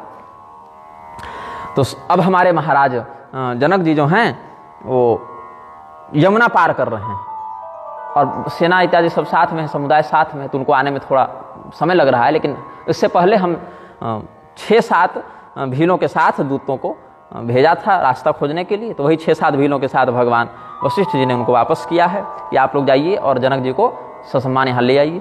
तो सुनत जनक आगवन सबु हर्षेव अवध समाज रघुनंदन ही सकोचु बड़ सोच विवश सुर राजु। जनकागमनं श्रुत्वा तुष्टा अवधवासिनः संकोच संयुतो राम शक्र शोकाकुलस्तथा। अब फिर से देवताओं को शोक हो गया। ये देवता क्या हो रहे हैं, एक बार प्रसन्न हो रहे हैं, एक बार उदास हो रहे हैं, एक बार इनकी वृत्ति ऊपर उठ रही है, एक बार नीचे आ रही है। जैसे कोई व्यापारी कहीं व्यापार करता है, कहीं लाभ हो जाता है तो प्रसन्न हो जाता है, कहीं हानि का अनुभव होता है तो दुखी हो जाता है। तो भरत जी जब आ रहे थे देवता दुखी हो गए। फिर भरत जी ने भगवान को कहा कि आप जैसा कहेंगे वैसा होगा, देवता सुखी हो गए। फिर राम जी ने कहा कि वो तो ठीक है, लेकिन तुम बताओ तुम क्या चाहते हो, तुम जो चाहते हो हम वही करेंगे, तो फिर देवता दुखी हो गए। फिर भरत जी ने अपना निवेदन व्यक्त कर दिया और बहुत से विकल्प दिए, तो देवता सोचे इसमें बहुत सारे विकल्प तो अपने अनुकूल भी हैं, तो देवता फिर प्रसन्न हो गए। अब सुन रहे जनक जी आ रहे हैं तो देवता फिर दुखी हो गए कि जनक जी अपनी पुत्री को इस हालत में देखेंगे तो बहुत दबाव डालेंगे राम जी पर कि वापस चलिए वापस चलिए, तो यहां फिर एक बात बिगड़ जाएगी। अब सब लोग ये कहने लगे कि जनक जी और कैकेयी आपस में मिलेंगे, ये समझी समझनी तो लगेंगे, तो क्या कैकेयी की स्थिति होगी, क्या कहेंगे उनको जनक जी कि हम अपनी बेटी को इसीलिए आपके घर में सौंपे थे, क्या किए हैं आप लोग मेरी पुत्री के साथ, सीता के साथ क्या किया। सीता छोड़िए ना, बाकी पुत्रियां भी कौन सी सुखी हैं। मतलब भरत जी की पत्नी मांडवी, शत्रुघ्न जी की पत्नी श्रुतकीर्ति, लक्ष्मण जी की पत्नी उर्मिला, ये सब भी तो कष्ट में ही हैं। उर्मिला जी को तो विशेष कष्ट है, क्योंकि सीता जी के साथ तो राम जी हैं कम से कम, उर्मिला जी के पास कौन है, उनके पास तो नहीं है ना। तो उर्मिला का कष्ट, मतलब एक पुत्री जंगल में है और दूसरी पुत्री घर में रहकर भी जंगल के ही समान कष्ट पा रही है, तो मेरी पुत्रियों को तो आप ऐसे ही कष्ट दे रहे हैं। तो बहुत करुणा की स्थिति हो गई। एक दिन बीता, फिर ऐसे ही सब लोग प्रसन्न हुए कि चलो जनक जी के आने से 4 दिन और रुक जाएंगे हम लोग, क्योंकि जनक जी आज आ रहे हैं तो कल तो जाएंगे नहीं, कुछ दिन तो रुकेंगे, और रुकेंगे तो साथ साथ हम लोग भी रुकेंगे, तो भगवान हम लोग को भेज भी नहीं सकते हैं। तो अगले दिन फिर सब लोग स्नान ध्यान किए, सब लोग भगवान का वंदन करते हैं, सूर्य भगवान को अर्घ देते हैं, अपना नित्यार्चन करते हैं, और भगवान नारायण से आंचल पसार पसार के स्त्रियां प्रार्थना कर रही हैं कि राम जी राजा हों, जानकी जी रानी हों, और हमारी अयोध्या फिर से उसी प्रकार आनंदमग्न हो जावे। ऐसी आप कुछ कृपा कीजिए प्रभु। गुरु समाज भाई सहित राम राजपुर हो, अछत राम राजा अवध मरिय माग सबको। राम जी राजा बने और भरत जी युवराज बने, ऐसी प्रार्थना सब लोग कर रहे हैं। और जब ये राजा रहे उसी समय सब लोग हम लोग मरे, मतलब भगवान का वियोग हमको न झेलना पड़े, भगवान को राजा देखकर ही हमारा प्राणांत हो जाए, चाहे कल हो जाए, कल मर जाए कोई दिक्कत नहीं, बस राम जी का राज्याभिषेक देख लें फिर मर जाए कोई दिक्कत नहीं। लेकिन भगवान के राज्य में इस प्रकार का उपद्रव नहीं होता था। वो तो शंभुक इत्यादि के समय कई बार कुछ कुछ उठापटक हो गई, भगवान दिखाना चाहते थे कि राज्य व्यवस्था में क्या मर्यादा होनी चाहिए, किस समय कैसा कठोर निर्णय लेना चाहिए, इसके लिए ये सब लीला करते हैं, लेकिन बाकी किसी को कोई कष्ट नहीं था। तो मंदाकिनी जले स्नात्वा पुरुषाः प्रमदास्तथा श्री गणेशाम्बिका शंभो सूर्य विष्णुर्चनम मुदा कुर्वन्ति प्रार्थनां राजा रामचन्द्रो भवेत् तथा राज्ञी सीता शुभायोध्या राजधानी भवेत् किल। सुनि स्नेहमय पुरजनबानी निंदहि जोग बिरति मुनि ज्ञानी। एहि विधि नित्य करम करे पुरजन राम ही करहि प्रणाम पुलकितन। ऊंच नीच मध्यम नर नारी लहि दरसु निज निज अनुहारी। सावधान सबहि सन्मानहि सकल सराहत कृपा निधानहि। सब लोग स्नान ध्यान करके जप तप करके प्रतिदिन की पूजा निपटा के भगवान के पास आकर प्रणाम करते हैं। भगवान सबसे मिलते हैं, ऊंच जाति नीच जाति, गरीब धनी ज्ञानी मूर्ख, सबसे भगवान सावधान होकर मिलते हैं। किसी को हमारे व्यवहार से कोई बुरा न लगे, सबसे मर्यादा पूर्वक व्यवहार करते हैं, भक्ति का समादर करते हैं। सब लोग भगवान को कृपा निधान समझकर प्रणाम करते हैं। और ये सब घटनाओं को देखकर ऋषि महर्षि अपने जप योग तपस्या इत्यादि की भी निंदा करने लगते हैं कि देखो जप योग वैराग्य इत्यादि का फल तो अदृष्ट हो गया, लेकिन प्रेम और भक्ति का फल तो बहुत सामने दिख गया, एकदम दृष्ट फल प्राप्त हुआ कि सब लोग भगवान का दर्शन कर रहे हैं, भगवान से संवाद कर रहे हैं, भगवान के लिए ये लोग आत्मीय हैं। तो कितना बड़ा इनका सौभाग्य है। श्रुत्वा स्नेहमयं वाक्यम कौशलावासिनां नृणां निंदन्ते योगं वैराग्यं मुनयो ज्ञानिनस्तथा। नित्यकर्म जनाः कृत्वा संलभन्ते राम दर्शनं निजं भाग्यं प्रशंसन्ते राम भक्तवराश्च ते। फिर इधर जनक जी तब तक पहुंच गए। प्रेम मगन तेहि समय सब सुनियावत मिथिलेश। सहित सभा संभ्रम उठे रविकुल कमल दिनेशु। राजा जनक आ गए। ऐसा जब उद्घोष किया गया कि महाराज जनक मिथिलाधिपति जनक पधार रहे हैं, तो अपनी सभा में श्री रामचंद्र जी खड़े हो गए उनका स्वागत करने के लिए। जब जनक जी को दिखा चित्रकूट, इसी पर्वत पर राम जी रहते हैं ऐसा लोगों ने बताया, तो अपने रथ से उतर गए। भगवान जनक जी की ओर बढ़े और जनक जी भगवान की ओर बढ़े। अपने भाइयों के साथ, मंत्रियों के साथ, गुरुजनों के साथ भगवान जनक जी का स्वागत करने के लिए आगे बढ़े। और जनक जी ने जब चित्रकूट का दर्शन किया तो रथ से नीचे उतर गए, पैदल चलना प्रारंभ किए। किसी को इतनी लंबी यात्रा के बाद भी कष्ट का अनुभव नहीं हो रहा है, थकावट का अनुभव नहीं हो रहा है। भगवान के दर्शन की उत्कंठा के कारण सभी लोगों के हृदय में अपार हर्ष का बाहुल्य है।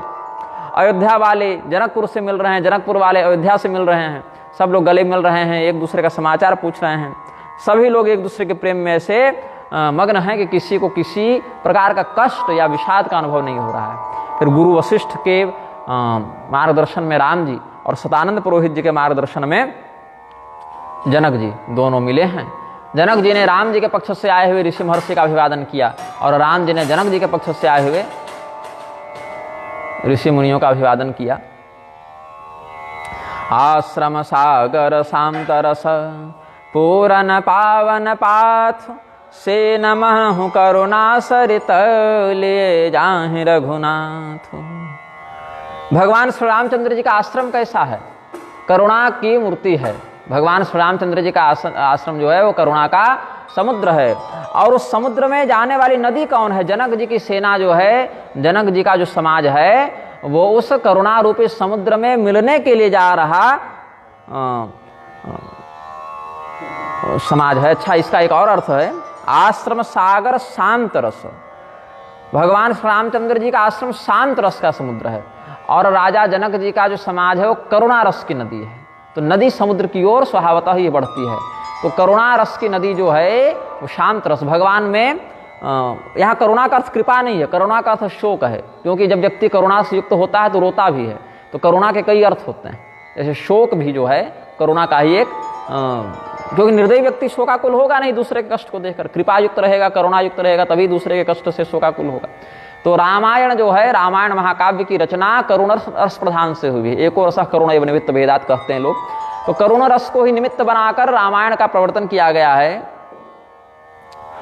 भगवान श्री रामचंद्र जी का जो आश्रम है वो आश्रम सागर शांत रस पूरन पावन पाथ से न मनहु करुणा सरित लिए जाहि रघुनाथ। बोरत ज्ञान विराग करारे बचन सशोक मिलत नदनारे। सोच उसास समीर तरंगा धीरज तट तरुवर कर भंगा विषम विषाद तुरावती धारा भय भ्रम भंवर अवर्तय पारा केवट बुध विद्या बड़नावा सकहि न खेई एक नहीं आवा। रामः प्रणम्य जनकं मुनीन् सर्वान् प्रणम्य च निजाश्रमो दधिं शान्त रसनीर प्रपूरितं करुणासरितं सेनां गृहीत्वा याति राघवः।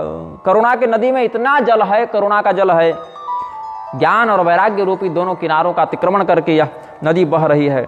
अलग अलग प्रकार से लोग जब शोकाकुल वचन बोलते हैं, भगवान के आश्रम को देखते हैं, अरे इसी जंगल में रहते हैं, ऐसे ही वलकल पहनते हैं, ऐसे ही फल फूल खाते हैं, तो शोकाकुल होकर लोग जो अपने अपने भावों को व्यक्त करते हैं, वही बड़े बड़े नाले हैं, इधर उधर का पानी भी नालों के रूप में आकर भगवान नदी मिलता है। तो ये सब शोक रूपी वचन बड़े बड़े नाले हैं जो इस करुणा रूपी नदी में मिलकर इसके जल को और बढ़ा रहे हैं।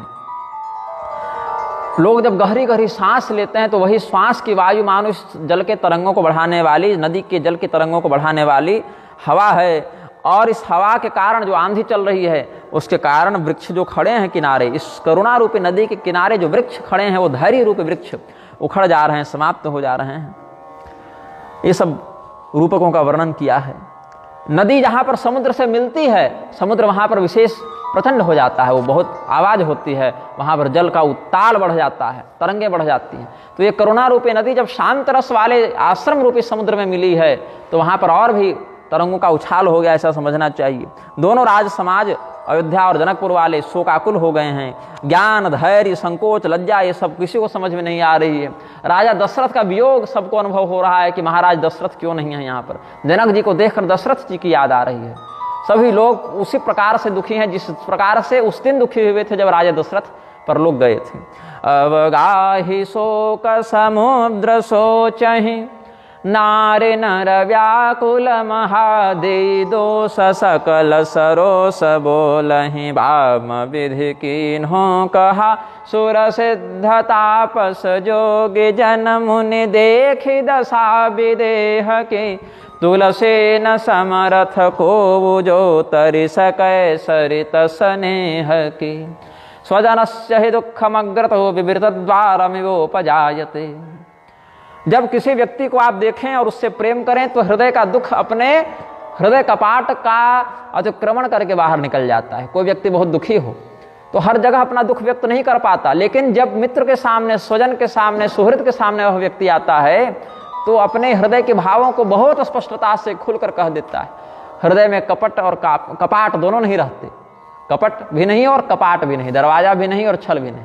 तो निश्चल होकर अपने मित्र के सामने, अपने सखा के सामने, अपने सुहृद के सामने अपने कष्ट को व्यक्त कर देता है। ऐसे ही जनक जी के आने पर सब लोग कष्ट व्यक्त कर रहे हैं। सर्वेषां जनकस्यापि दुःख प्रशमनाय च वसिष्ठः कथयामास कथा बह्वीर्मनोरमा। दोनों लोगों के, अयोध्या वालों के और जनकपुर वालों के, साथ साथ राजा जनक के भी हृदय में जो करुणा का बाहुल्य हो गया है, शोक और चिंता का बाहुल्य हो गया है, उसको दूर करने के लिए वशिष्ठ जी विविध प्रकार के उपदेश दे रहे हैं कि ये अमित उपदेश जहाँ तहाँ लोगन मुनि बरन धीरज धरे नरेश कहे वशिष्ठ विदेह सन। बाकी ऋषि महर्षि भी ज्ञानोपदेश करके लोगों को धैर्य धारण करवाने लगे।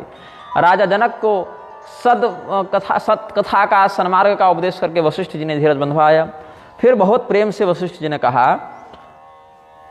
वशिष्ठो जनकं प्रेमणा बोधयामास पंडितम रामे प्रेम च यस्यास्ति स साधु कथितो बुधैः। साधु कौन है, सज्जन कौन है? विद्वानों ने सज्जन किसको कहा, साधु किसको कहा? जिसका प्रेम संसार में न होकर भगवान के प्रति हो, भगवान के प्रति जिसकी आसक्ति हो। संसार से विरक्ति और भगवान में आसक्ति ही साधु का लक्षण है। साधु कौन है? जो संसार से विरक्त हो और भगवान में आसक्त हो, वह साधु है। और जो भगवान से विरक्त हो जाए और संसारे में आसक्त हो जाए, ऐसा व्यक्ति असाधु है, दुर्जन है। तो जिसके हृदय में भगवान का प्रेम हो, जिसके हृदय में भगवान का स्नेह हो, साधुओं की सभा उसी का सम्मान करती है। इसीलिए हे महाराज, आप ज्ञानी भी हैं और भक्त भी हैं। केवल ज्ञानी हो और भक्त नहीं हो तो बिना कर्णधार के, बिना पतवार के जहाज जिस प्रकार से डोलता है, उचित उपकरण के अभाव में नाविक भी उस जहाज को पार नहीं ले जा सकता, अगर विशेष पतवार, चप्पू इत्यादि न हो तो। अब हाथ से तो पानी को ऐसे करके नाव चलाएगा नहीं, तो पतवार चप्पू इत्यादि का होना आवश्यक है। तो गुरु यदि ज्ञानी भी हो और ज्ञान मार्ग से शिष्य को भगवान से जोड़ना भी चाहे और शिष्य का हृदय सूखा हो, भक्ति रहित हो, तो जहाज तो है, नाविक तो है, लेकिन उपकरण नहीं है, तो वहां पर भक्ति की प्रधानता हो जाती है। और आप तो विदेहराज, आप तो ज्ञानी भी हैं, भक्त भी हैं, आपके हृदय में भगवान का तत्वबोध भी है और भगवान के प्रति प्रेम भी है, इसीलिए आपको शोक करना नहीं चाहिए। सब लोग चिंता से परिपूर्ण थे, पूरा दिन इसी प्रकार से बीत गया। किसी ने कुछ नहीं खाया, कुछ नहीं पिया, जल भी नहीं पिया। सोबा सरु बेते बिनु बारी, वारी के बिना, जल के बिना ही वो दिन बीत गया।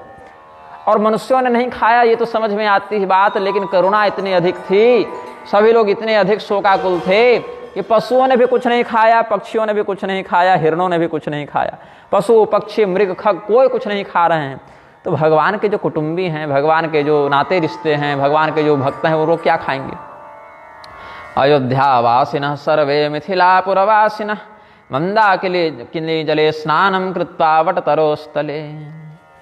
दो समाज निमिराजु, रघु के पर रुकेंगे ना, यहाँ तो रघुराजु अलग ही लिखा है। दो समाज निमिराजु रघु राजु नहाने प्रात, बैठे सब बट बिटपतर मन मलिन कृषगात। मंदाकिनी जले स्नानं कृत्वा वटतरोस्तले, उपविष्टाः क्षीण देहा चिंता पूरित मानसा।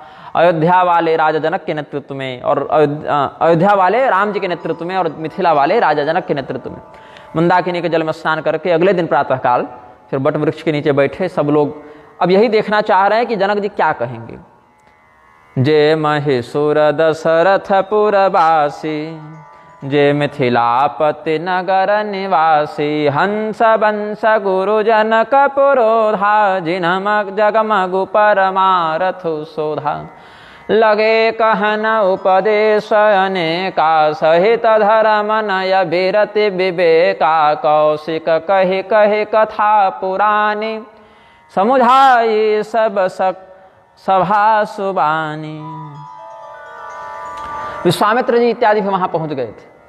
तो जो ब्राह्मण दशरथ जी के नगर से, अयोध्या से आए थे, और जो ब्राह्मण मिथिला नगर से आए थे, और जो वशिष्ठ जी इत्यादि अयोध्या वालों के गुरु थे, और शतानंद इत्यादि जो जनकपुर के गुरु थे, अपने अपने अनुयायियों को, शिष्यों को, प्रजाजनों को धर्म ज्ञान का उपदेश देकर धैर्य धारण करवाने लगे।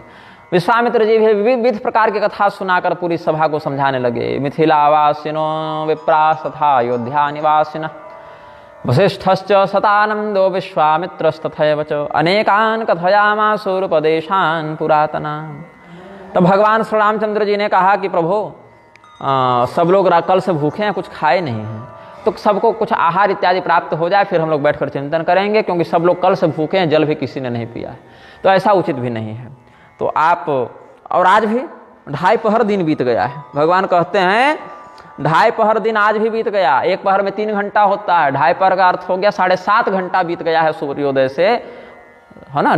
3 दूना 6 और उधर 1.5, 7.5 घंटा बीत गया। और कल भी निर्जला रहे, अभी 7.5 घंटे बीत गए, 2.5 पहर बीत गया, और किसी ने कुछ लिया नहीं गुरुदेव, तो कब से कब सब लोग कुछ आहार कर लें। तो राजा जनक कहे कि देखिए, हमारे साथ सेना इत्यादि के साथ अन्न इत्यादि आया है, लेकिन यहाँ पर किसी को अन्न लेना उचित नहीं, सब फलाहार करें, यही उचित है। तो राजा जनक के इस निर्णय का सबने समादर किया, और पुनः सब लोग एक बार स्नान करते हैं, मध्याह्न स्नान इत्यादि करके या अपराह्न का स्नान करके फिर सब लोग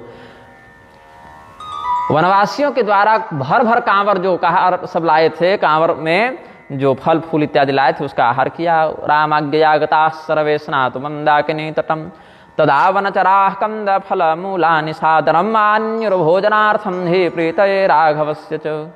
देहि अवसर फल फूल दल मूल अनेक प्रकार, ले आये बनचर विपुल भरि भरि कांवरि भार। कामद भे गिरि राम प्रसादा, अवलोकत अपहरत विषादा। सरसरिता बन भूमि विभागा, जनु उमगत आनंद अनुरागा।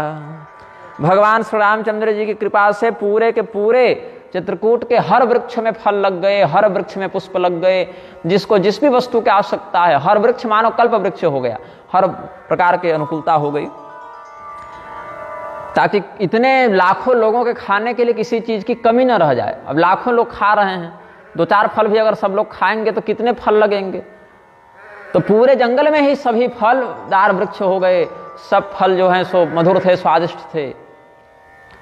राम प्रसादात् सुखदश्चित्रकूटो महागिरि जातो यद्दर्शनम सर्व कामगम पापनाशकम। भगवान श्री रामचंद्र जी और इस प्रकार से 4 दिन बीते हैं। भगवान श्री रामचंद्र जी, जनक जी और वशिष्ठ जी ध्यान रखने लगे कि कौन सा व्यक्ति भोजन किया है कि नहीं, नहाया है कि नहीं, विश्राम किया है कि नहीं। तो भगवान श्री रामचंद्र जी व्यक्तिगत रूप से, राजा जनक व्यक्तिगत रूप से, गुरु वशिष्ठ भी व्यक्तिगत रूप से सभी लोगों को आदेश देते हैं, भाई और खा लो थोड़ा सा, बहुत दिनों से नहीं खाए हो, बहुत दुबले हो गए हो, ऐसी चिंता करोगे तो कैसे शरीर चलेगा। समझा समझा कर सबको प्रोत्साहित करते हुए, सबों के हृदय के शोक का हरण करते हुए सबको भोजन करवाए भगवान, और फलाहार सबने किया। राम प्रसादात् सुखदश्चित्रकूटो महागिरि जातो यद्दर्शनम सर्व कामदम पापनाशकम कंदमूलफलान्येव प्रेषयामास सादरम सर्वेषां भोजनार्थं तो वसिष्ठो मुनिपुंगवः सादर सब कह राम गुर पठये भरि भरि भार पूज पितर सुर अतिथि गुरु लगे करन फलहार। इस प्रकार से सभ्यों का समय बीता। भगवान को छोड़कर कोई वापस नहीं आना चाहते। 4 दिन और बीत गए, भगवान को छोड़कर कोई नहीं आना चाहता। किसी को अपने घर की याद नहीं आ रही, किसी को अपने परिजनों की जो घर में छूट गए उनकी याद नहीं आ रही। सब लोग कह रहे हैं कि अगर ऐसे ही हम लोग को 14 साल पूरा बिताना पड़ा जंगल में तो भी कोई आपत्ति नहीं है, यही सब बढ़िया अनुकूलता है। हम लोग तो कहते हैं यहीं पर सब रह जाओ। अगर भगवान जाने के लिए मना भी कर देते हैं अयोध्या तो कोई चिंता नहीं, हम सब यहीं रह जाएंगे, 14 वर्ष के बाद भगवान को लेकर ही वापस जाएंगे। ऐसी भी चिंतन वृत्ति लोगों की बन रही है। रामांतिके वने वासस्तदा स्याच्च विधिर यदा। भगवान के पास रहना, भगवान का दर्शन करना, भगवान के दिए प्रसाद को खाना, मंदाकिनी में नहाना, हरिगुण गाना, ये सौभाग्य अयोध्या में थोड़ी मिलेगा। अयोध्या फिर भी अयोध्या है, वो भी तीर्थ है, वहाँ भी भगवान है, लेकिन यहाँ का आनंद विशेष है। इसलिए सब लोग कहते हैं यदि कदाचित भगवान न भी जाना चाहें तो भगवान भी जाने से मना कर देंगे तो हम भी जाने से मना कर देंगे। यहाँ तो कोई चीज़ की दिक्कत है नहीं, लोक परलोक दोनों यहीं पर हमारा है। तो रामांतिके वने वासस्तदा स्याच्च विधिर्यदा दक्षिण सपने नीरे मंदाकिन्यास्तु निर्मले श्रीराम दर्शनम पुण्यम चित्रकूटाचलात्तनम वदन्ति सकला लोका अनुरागो हरे पदे। अब उसी समय सीता जी की जो माता हैं उन्होंने कौशल्या जी के पास आगमन किया है, दासियों के साथ कौशल्या जी के पास आए हैं। दासियों को पहले भेजकर पता करवाया कि कौशल्या जी खाली हैं कि नहीं, व्यस्त तो नहीं हैं, ताकि मिलेंगे तो समय भी तो रहना चाहिए ना मिलने के लिए। तो सीता माता च कौशल्या दर्शनार्थम समागता दत्वा कालानुकूलम चासनम कौशलकन्यका चकार तस्या सम्मानम सुभैर्वाक्यैर्मनोहरैः सावकाश सुनि सब से यशासु वायौ जनक राजरनिवासु कौसल्या सादर सन्मानी यासन दिन समय समयानी। जो उपलब्ध था वैसा दिव्य आसन दिया कौशल्या जी ने। अब जंगल में तो जंगल ही की समान व्यवस्था होगी ना, अब राजमहल में अलग व्यवस्था होती है, यहाँ तो कुछ कम ही सामग्री लेकर सब लोग आए हैं। तो माता सुनैना को आया हुआ जानकर पहले तो सुनैना जी ने दासियों के माध्यम से पता करवाया कि सारे लोग खाली तो हैं, कोई व्यस्तता तो नहीं है, कहीं पूजा में बैठे हों, कहीं विश्राम कर रहे हों, अस्वस्थ हो गए हों, तो थोड़ा दूसरे प्रकार से पहुँचेंगे। लेकिन सुना कि सभी सास जो हैं, सीता जी की तीनों सास जो हैं वो प्रसन्नता से हैं। प्रसन्नता चलो ठीक है, भगवान के विरह में क्या प्रसन्न रहे, लेकिन सकुशल हैं, सावकाश हैं, समय से खाली बैठी हुई। तो सुनैना जी गई हैं। सुनैना जी देखती हैं कि हमारी पुत्री सीता अपने सासुओं की सेवा कर रही है। कौशल्या जी ने बड़े भाव से उनका सत्कार किया। और चलिए जनक जी और दशरथ जी तो फिर भी मिल ही लिए थे, लेकिन ये लोग तो नहीं मिली थी ना समधन, क्योंकि रानियाँ तो गई नहीं थी भगवान के बारात, वो भी अपने बेटे के साथ आई नहीं थी। बीच में कभी बीच में आई होंगी कभी तो अलग बात है, लेकिन ऐसा कोई वर्णन भी नहीं मिलता। तो यह मानकर चलते हैं कि इनकी मुलाकात अनपेक्षित ही थी इससे पहले। यहाँ पर सब लोग मिले हैं। सीता जी को वलकल वस्त्रों में देखा अपनी सासुओं की सेवा करते हुए, तो ये सुनैना जी का हृदय मानो वज्राघात से पीड़ित हो गया। ऐसा लगा जैसे किसी ने हमारे हृदय में वज्र मार दिया हो, रोने लगे। सुनैना जी ने कहा कि सीयमा तो कह विधि बुधि बाकी जो पय फेनु फोर पबेटा की। जो दूध के समान शुभ्र हैं, दूध के फेन के समान जो कोमल हैं, उसको वज्र की टाँकी लेकर अगर कोई फोड़ेगा, जो अत्यंत कोमल है, निर्दोष है, इसी सीता को जो कष्ट दे रहा है, वो विधाता अवश्य ही मूर्ख है, वो विधाता अवश्य ही बहुत कुटिल है कि सीता को इस प्रकार से कष्ट दे रहा है। लेकिन क्या कहें, अमृतम श्रूयते स्वर्गे विषमत्र प्रतिष्यते यत्र यत्र बकाः काका हंसा सरसी मानसे। सुने सुधा देखी गरल सब कर तूति कराल, जहाँ तहाँ काक उलूक बक मानस सकृत मराल। अमृत कभी देखे हम लोग? नहीं देखे हैं। सुने हैं कि स्वर्ग में अमृत है, देखे तो नहीं, लेकिन जहर दिख जाता है। खाने से मर जाएंगे ये वाला विषय बहुत उपलब्ध है, लेकिन इसको खाने से कभी नहीं मरोगे, इसको पीने से कभी नहीं मरोगे, ये वस्तु देखने को नहीं मिलती।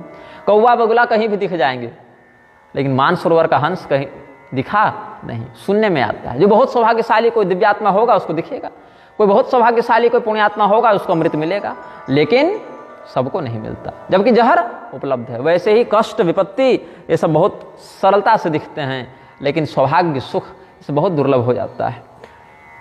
दैवाधीनम जगत सर्वम जन्म कर्म शुभाशुभम संयोगश्च वियोगश्च न च दैवात् परम बलम कृष्णायत्तं च तद्दैवं स च दैवात् परस्ततः भजन्ते संततम संतः सततम संतः परमात्मानमेश्वरम। संसार में जितने लोग विविध योनियों में जन्म ले रहे हैं, अच्छा बुरा कर्म कर रहे हैं, सब देव के अधीन हैं, भाग्य के अधीन हैं। संयोग और वियोग दोनों का नियंत्रण देव के हाथ में है, और वह दैव किसके अधीन है? भगवान के अधीन है। यहाँ ब्रह्मवैवर्त से बता रहे हैं तो कृष्ण भगवान का नाम आए, तो चाहे कृष्ण कहो चाहे राम, परमात्मा तो वही है, चाहे जिस रूप में उनका स्मरण करो, तो वह परमात्मा के अधीन है दैव। इसीलिए सब लोग परमात्मा की आराधना करते हैं। परमात्मा के ही शरण में रहने से दैव भी अनुकूल हो जाता है। संसारस्य लयो शुक्तो न प्रपंचस्य करहिचित्। संसार का नष्ट होना तो समझ में आता है, लेकिन पूरे संसार का सर्वथा विनाश हो जाए यह भी संभव नहीं है। मीमांसकों के मत में लोग कहते हैं कि संसार कभी नष्ट नहीं होता, मतलब एक रूप में नष्ट हो रहा है तो दूसरे रूप में नवा बनता भी जा रहा है। एक ब्रह्मांड भी नष्ट हो रहा है तो उसका स्थान दूसरा ब्रह्मांड तुरंत लेता जा रहा है। आज का दिन बीत रहा है तो कोई दूसरा दिन उसका स्थान लेते जा रहा है। ये समय बीत रहा है तो इसके साथ साथ एक दूसरा समय आ रहा है। अभी का वर्तमान भूतकाल बनता जा रहा है, तो कभी का भविष्य अभी का वर्तमान बनता जा रहा है। इसीलिए कहा विधि प्रपंच अस अचल अनादि। यही कारण है, जगत मिथ्या है, लेकिन इस रूप में भी इसका अनुभव शास्त्र करते हैं। लखन राम सिय जाहु बन भलु परिणाम न पोच गहि बरहिय कह कौशिला मोहि भरत कर सोचु। कौशल्या जी ने उत्तर दिया कि किसी की क्या गलती कहें। सुमित्रा जी ने भी उत्तर दिया है कि विधाता की चाल बड़ी विपरीत है। सृष्टि को उत्पन्न करता है, बताओ, फिर उसको पालन करता है और फिर स्वयं ही उसका संहार कर देता है। तो जो इतनी बड़ी सृष्टि के साथ ऐसा कर रहा है, वो हम लोग के साथ भी अगर ऐसा कर दे कि जिसको अपने हाथों से बनाया उसको मिटा दिया, तो क्या कहें।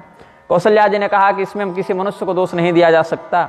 ये तो जितने भी लोग हैं सब दैव के अधीन हैं, उसी के अनुरूप काल, कर्म, गति इत्यादि में फंसे हुए हैं। सर्वरे दीपकश्चंद्रो रविर्दिवस दीपक त्रैलोक्य दीपको धर्म सुपुत्र कुल दीपक। रात्रि में कौन सा तत्व दीपक का काम करता है? रात्रि में चंद्रमा ही दीपक होता है, और दिन में सूर्य ही दीपक होते हैं। सूर्य से ही प्रकाश की प्राप्ति होती है। तो दिन में सूर्य ही दीपक हैं और रात्रि में चंद्रमा दीपक है। तीनों लोकों के अंधकार का नाश कौन करता है? धर्म नाश करता है। धर्म ही तीनों लोकों का दीपक है, और सुपुत्र जो है वह कुल का दीपक होता है। और हमारा जो भरत है वह कुल में दीपक के समान है। अंधकार के विनाश के साथ प्रकाश को प्रसारित करने वाला हमारा पुत्र है। ऐसा भरत जो है वो जानमु सदा भरत कुल दीपा बार बार मोहि कहेवु महीपा। महाराज दशरथ बारंबार कहते थे कि भरत कुल का दीपक है। जैसे रत्न की पहचान जौहरी को होती है, सोना कसौटी पर घिस कर ही असली है कि नकली है इसका, या कितना असली है इसका बोध किया जाता है, वैसे ही यथा चतुर्भे कनकं परीक्षते निघर्षणच्छेदन ताप ताड़ने। घिसने से, छेदन करने से, पीटने से और जलाने से सोने की परीक्षा होती है, वैसे ही अलग अलग प्रकार से पुरुष की भी परीक्षा होती है। अब हो सकता है कि आज मैं ऐसा कह रही हूँ तो मेरा विवेक लोगों को कम दिखे, कि मैं स्नेह के कारण भरत की बड़ाई कर रही हूँ, लेकिन सत्य यही है कि भरत वास्तव में कुलदीपक है। भरत जैसा भाई मिलना दुर्लभ है, भरत जैसा पुत्र मिलना दुर्लभ है, भरत जैसा संत मिलना दुर्लभ है। पुत्र तो सबको मिल जाते हैं, भाई भी सबको मिल जाते हैं, लेकिन ऐसा संत रूपी भाई और संत रूपी पुत्र और किसी को नहीं मिल सकता। कौशल्या कह धीर धरी। पुरुष की कैसे परीक्षा होती है, जैसे हमने बताया, निघर्षण छेदन ताप ताड़ने, घिसने से, छिलने से, छेद करने से, ताप जलाने से और ताड़न पीटने से। वैसे 4 प्रकार से पुरुष की परीक्षा होती, त्याग, शील, गुण और कर्म। 4 से मनुष्य की परीक्षा होती। यथा चतुर्भे कनकम परीक्षते निघर्षण छेदन ताप ताड़नै, तथा चतुर्भे पुरुषः परीक्षते त्यागेन शीलेन गुणेन कर्मणा। कसे कनक मनि पारख पाए पुरुष परिखियहि समय सुभाए।